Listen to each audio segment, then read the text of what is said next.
Good morning, dear friends. I am Dr. Vinod Pankaj Mishra, and you are welcome in my YouTube channel Pankaj Institute of English. So, dear friends, इस समय मैं आपको tense बता रहा हूँ और इसके पहले मैंने आपको present indefinite, present continuous, present perfect continuous बताया। पास्ट इंडिफिनिट के चारों, past indefinite, past continuous, past perfect continuous, ये चार टेंस बताए। और इसके पहले फ्यूचर के चार पार्ट्स होते हैं, future indefinite, future continuous, future perfect और फ्यूचर परफेक्ट कॉन्टिन्यूअस। तो इसके पहले मैं आपको फ्यूचर कॉन्टिन्यूअस तक बता चुका हूं।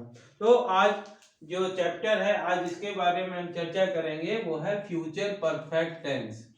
Future perfect tense. तो चाहे कोई भी परफेक्ट हो, परफेक्ट का मतलब होता है चुका, पूरा हो चुका है। यानी यदि प्रेजेंट परफेक्ट टेंस है, पूरा चुका है, चुकी है, चुके हैं। पास्ट परफेक्ट में मैंने बताया था चुका था, चुकी थी, चुके थे। और आज है फ्यूचर परफेक्ट टेंस। तो सबसे पहले हम इसकी पहचान देखते हैं कि इसके वाक्य के अंत में क्या होता है, किस प्रकार के वाक्य होते हैं। तो सबसे पहले लिखते हैं पहचान। पहचान मतलब इस टेंस के वाक्य के अंत में चुका होगा, चुकी होगी, चुके होंगे, चुका होगा, चुकी होगी,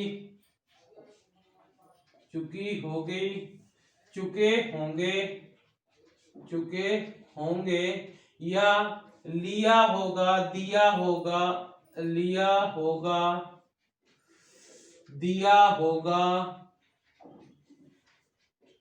या ली होगी, दी होगी, ली होगी, दी होगी। यानी कि फ्यूचर में, भविष्य में किसी कार्य के पूरे होने का बोध होता है। जैसे पुलिस ने चोर को गिरफ्तार कर लिया होगा, या पुलिस चोर को गिरफ्तार कर चुकी होगी। तो होगा, लिया, चुका होगा, चुकी होगी, चुके होंगे, लिया होगा, दिया होगा, ली होगी, दी होगी।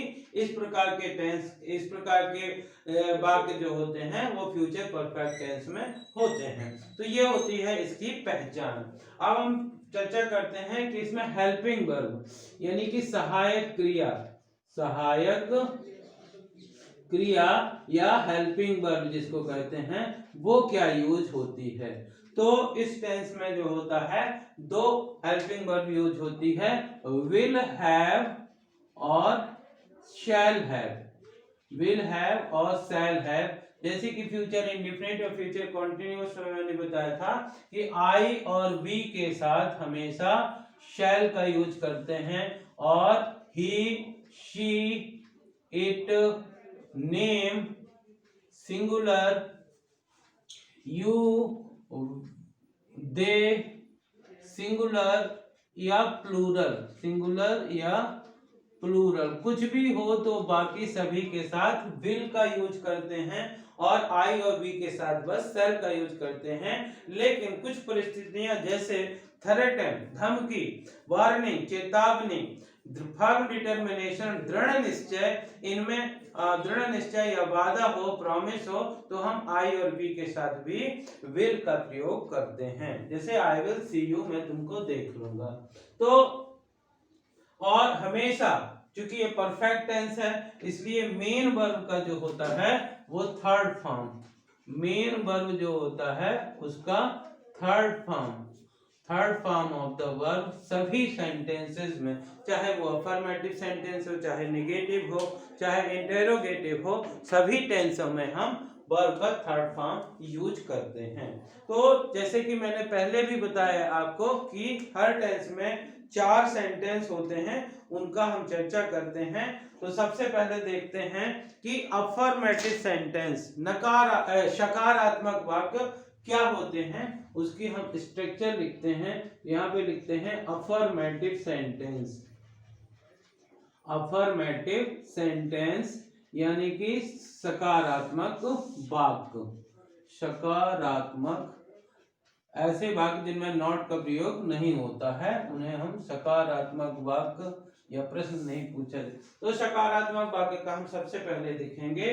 तो इसका होता है, सबसे पहले सब्जेक्ट लिखते हैं, फिर विल हैव या शैल हैव के बाद हमेशा वर्ब का थर्ड फॉर्म रखते हैं, प्लस यहाँ पे ऑब्जेक्ट रखते हैं। ठीक है, तो ये सेंटेंस का जो स्ट्रक्चर हुआ वो आपका हुआ अफर्मेटिव सेंटेंस का स्ट्रक्चर। सबसे पहले सब्जेक्ट, फिर विल या शैल, प्लस हैव, प्लस वर्ब का थर्ड फॉर्म, प्लस ऑब्जेक्ट। एक दो एग्जांपल देखते हैं। जैसे वह गृह कार्य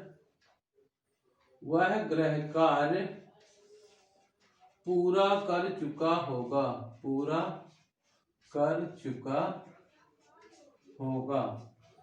वह गृह कार्य पूरा कर चुका होगा। देखते हैं सबसे पहले इसको स्ट्रक्चर के अनुसार कैसे ट्रांसलेशन करते हैं वो देखते हैं।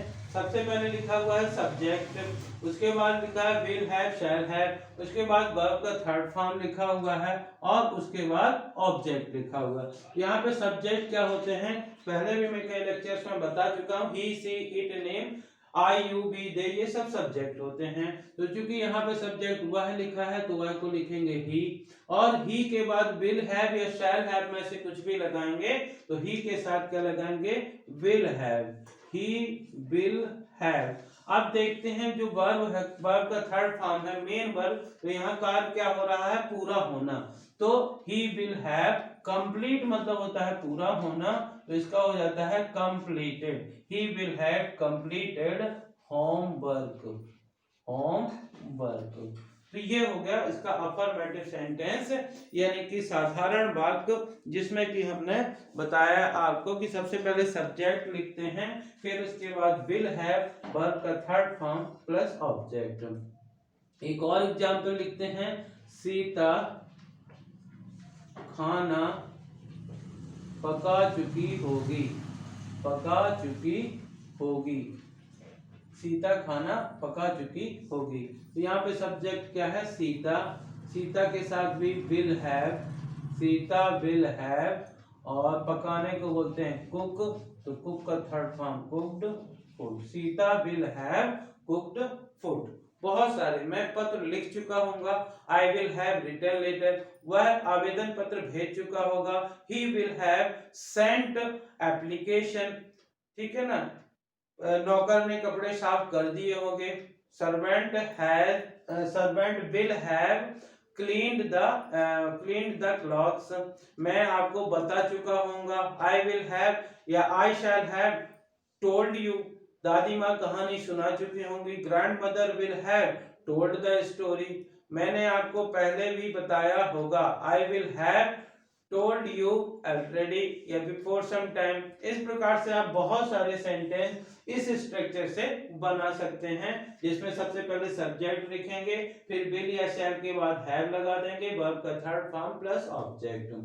सेकंड होता है जब हम इसका निगेटिव बनाते हैं, निगेटिव सेंटेंस जो होता है, तो निगेटिव सेंटेंस यानी कि नकारात्मक वाक्य। तो जो नकारात्मक वाक्य होते हैं, मैं पहले भी हर टेंस में बता चुका हूं कि जब हेल्पिंग वर्ब के बाद हम नॉट रख देते हैं तो वो नेगेटिव सेंटेंस बन जाता है।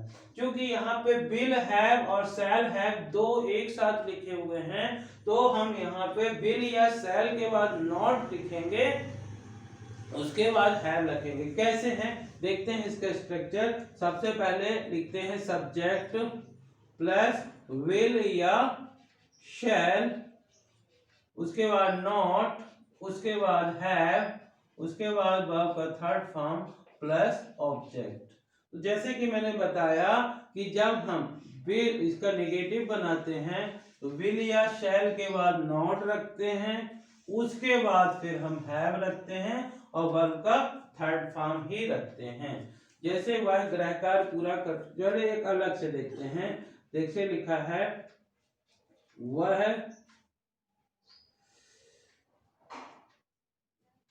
खाना नहीं खा चुका होगा, वह खाना नहीं खा चुका होगा। तो यहाँ पे वह को बोलते हैं ही के बाद लगाएंगे विल, उसके बाद लगाएंगे नॉट, उसके बाद हैव, और खाने को बोलते हैं ईट का third form eaten. He will not have eaten food, वह खाना नहीं खा चुका होगा। तो सबसे पहले सब्जेक्ट लिखते हैं, वह को ही बोलेंगे, फिर विल लगाएंगे, फिर नॉट लगाया, फिर हैव लगाया, फिर वर्ब का थर्ड फॉर्म प्लस ऑब्जेक्ट। जैसे मान लीजिए ऊपर ये दोनों एग्जाम्पल लिखे हुए हैं, वह गृहकार्य पूरा कर चुका होगा। इसका यदि हम निगेटिव बनाएंगे तो क्या हो जाएगा, वह गृहकार्य पूरा नहीं कर चुका होगा। he will not have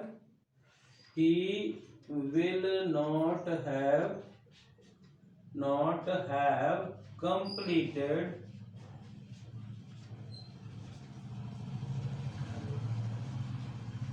homework। He will not have completed homework। Sita खाना नहीं पका चुकी होगी। Sita will not have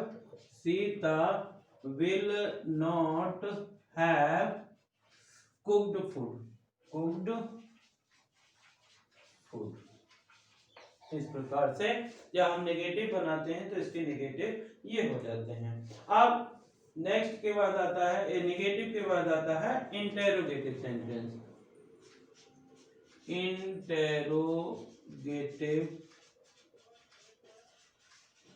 sentence.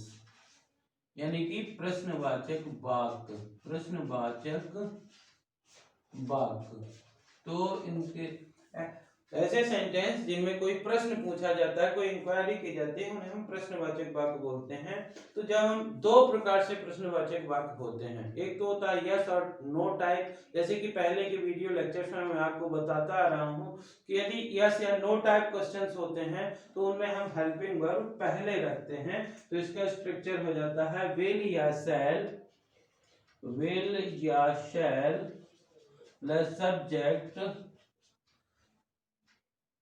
Will या शैल प्लस सब्जेक्ट, उसके बाद फिर हम हैव रखेंगे, उसके बाद वर्ब का थर्ड फॉर्म रखेंगे, और उसके बाद ऑब्जेक्ट रखेंगे। और don't forget to put the interrogative sign. यदि आपने नेगेटिव इंट्रोगेटिव बनाने के लिए आता है, 1 मार्क्स क्वेश्चन है, और यदि आप उसमें इंट्रोगेटिव चिन्ह नहीं लगाते हैं तो वहां पे आपको हाफ मार्क्स मिलेगा। इसलिए ध्यान रखिएगा कि इंट्रोगेटिव सेंटेंस, तो जैसे इन्हीं सेंटेंस से कहा कि वह गृहकार्य पूरा कर चुका है, इसी को यदि हम बोलते हैं क्या वह गृहकार्य पूरा कर चुका है, तो इसमें विल पहले।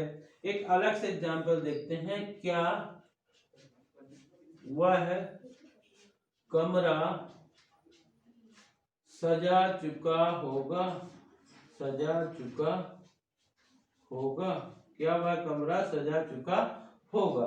तो जब प्रश्नवाचक शब्द वाक्य के बीच में हो, यानी कि क्या शुरू में लिखा हो, तो हम हेल्पिंग वर्ब को पहले रखते हैं। तो इसका हो जाएगा विल ही हैव, और सजाने को क्या बोलते हैं, डेकोरेट का third form decorated. Will he have decorated room. इस प्रकार से यही होता है यदि प्रश्नवाचक शब्द वाक्य के बीच में हो, यानी कि जैसे प्रश्नवाचक शब्द बीच में हो तो हम वहां पे WH वर्ड पहले रखते हैं। जैसे वह कमरा कब सजा चुका होगा। वह कमरा कब सजा चुका होगा, यहाँ पे कब पहले आ गया है, इसलिए हम इसकी इंग्लिश पहले रखेंगे। इसीलिए इसके जब रूल लिखते हैं तो सबसे पहले WH वर्ड रखते हैं। WH वर्ड रखने के बाद यहाँ पे विल या शैल रखते हैं। इस प्रकार से जैसे वह कमरा कब सजा चुका होगा, वह कमरा कब सजा चुका होगा, यदि ये लिखा हुआ है तो when सबसे पहले WH वर्ड रखेंगे। मैं इसके पहले सेपरेट वीडियो लेक्चर्स में मैंने आपको WH फैमिली के बारे में बताया है कि क्या क्या हो सकते हैं प्रश्नवाचक शब्द। तो वह कमरा कब सजा चुका होगा, when विल, व्हेन के बाद WH वर्ड तो हम रखेंगे, फिर विल या शैल कुछ रखेंगे।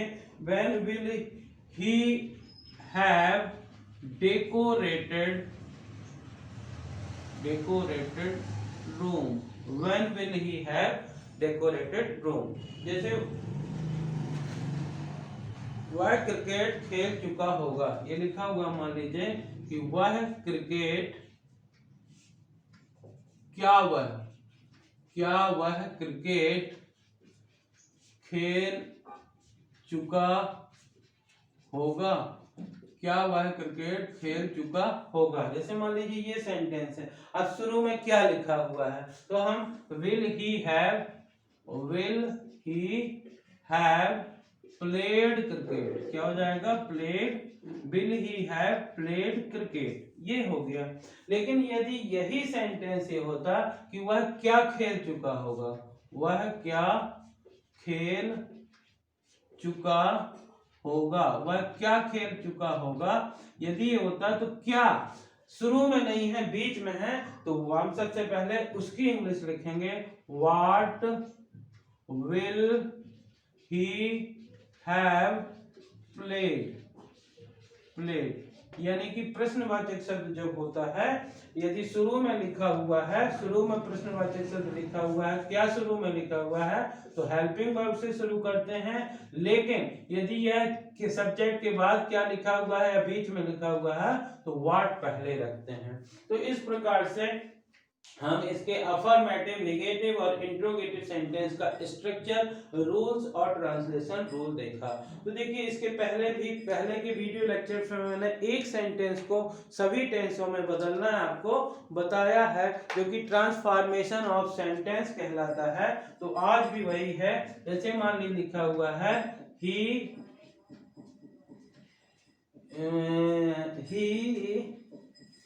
कोई भी सेंटेंस ले लेते हैं, he writes later, मान लीजिए लिखा हुआ है he writes later, ये आपका प्रेजेंट इंडेफिनिट है। इसका जब हम प्रेजेंट कॉन्टिन्यूअस बनाएंगे तो he is writing later, वह पत्र लिख रहा है। इसी का प्रेजेंट परफेक्ट बनाएंगे तो he has written later, यानी कि हैज या हैव के बाद वर्ब का थर्ड फॉर्म। और इसी का बनाएंगे तो he has been writing later since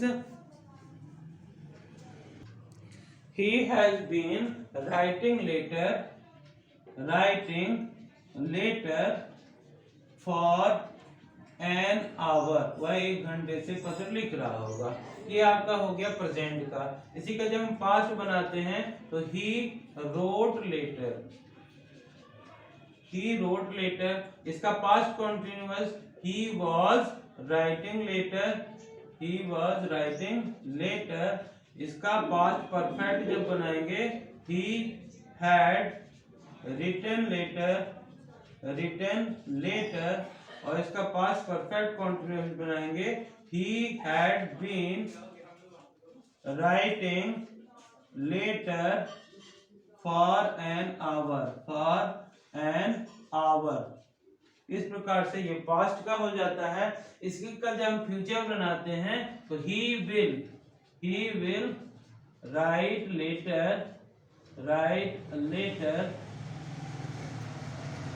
he will be writing later, ये फ्यूचर कॉन्टिन्यूअस, और he will have written later। तो इस प्रकार से हम एक सेंटेंस को कई सेंटेंस में चेंज कर सकते हैं, बदल सकते हैं। ये कहलाता है आपका ट्रांसफॉर्मेशन ऑफ सेंटेंस। तो इस प्रकार से ये जो सेंटेंस हुए, ये चारों आपके प्रेजेंट के हैं। किसके हैं? प्रेजेंट के। Present indefinite, present continuous, present perfect और प्रेजेंट परफेक्ट कॉन्टिन्यूअस, ये जो है आपके चारों सेंटेंस प्रेजेंट के हैं। और ये past indefinite, past continuous, past perfect और पास्ट परफेक्ट कॉन्टिन्यूअस, ये चारों आपके पास्ट के पार्ट हैं। और future indefinite, future continuous, future perfect और ये आपके फ्यूचर के हैं। तो इस प्रकार से आप एक सेंटेंस को सभी टेंस में बना सकते हैं और आप इनको ट्रांसफॉर्म कर सकते हैं। तो डियर फ्रेंड्स, यदि आपको इस प्रकार से ये फ्यूचर परफेक्ट टेंस समझ में आ रहा हो और यदि आप इस समय टेंस सीख रहे हो तो प्लीज इन वीडियोज को शेयर करिए, ज़्यादा से ज़्यादा शेयर करिए, ताकि छोटे छोटे गांव में जो छात्र रहते हैं और जो इंग्लिश सीखना चाहते हैं और वो कोचिंग संस्थान या कहीं बाहर नहीं जा सकते हैं, इन वीडियोस के through they can also learn English. आप इन वीडियोस को शेयर करिए, क्योंकि मेरा उद्देश्य है, if you support the world selflessly the whole universe will support you endlessly. So dear friends, इन वीडियोस को यदि आपको पसंद आ रहे हो तो लाइक करिए, शेयर करिए, और यदि आप चैनल के लिए नए हैं तो प्लीज इसे सब्सक्राइब करिए। Thank you, have a great day.